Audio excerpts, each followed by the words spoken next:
Now, Kamala Harris, she flamed out big time in the Democratic primary. I know we're supposed to forget that now that she's the VP nominee, but she had a little blip where she went like this, and then she crashed and burned hard.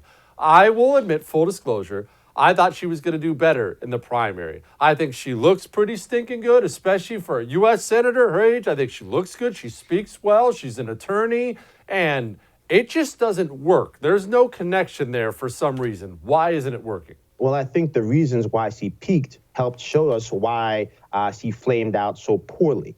The reality is, when you talk about somebody like Kamala Harris, the thing that made her this kind of one shining moment in the primaries was, I call this, this basically pre-planned, pre-packaged, that little girl was me. They had everything from the T-shirts to the mugs ready to go. And then the American people quickly discovered that there was nothing behind the sloganeering.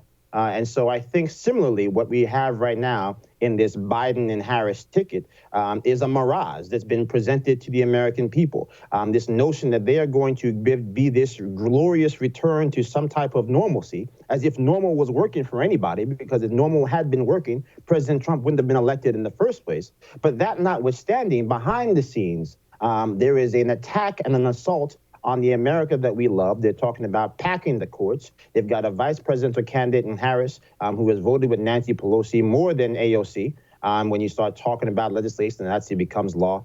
So those are the types of things that I think people should focus on. Hopefully that's the type of thing that we'll see more as we get down the home stretch here. If we can actually start to tether this ticket to the extreme policies they voted for and not the actual moderation that they try to, basically masquerade with.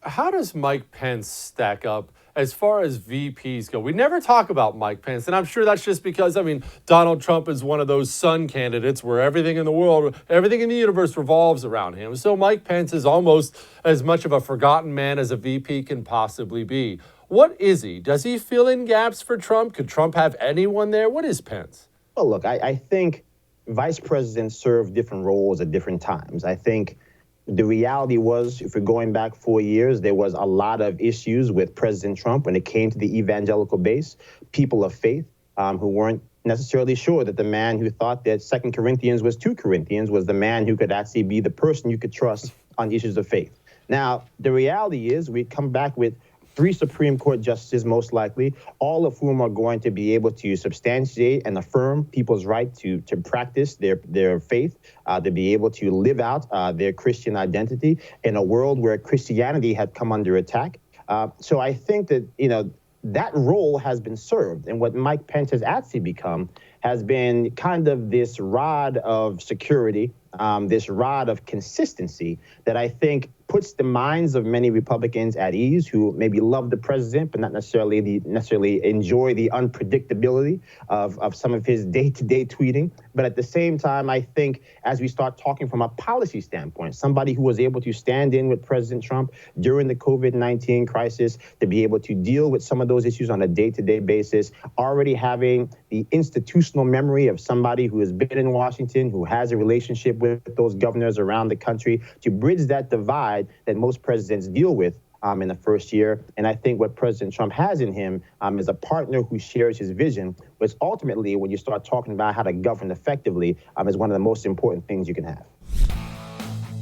Hey, thanks so much for watching The First on YouTube. If you liked what you saw, go ahead and like and subscribe. You heard me. Like it, subscribe. You'll get a lot more of it and a lot more of me.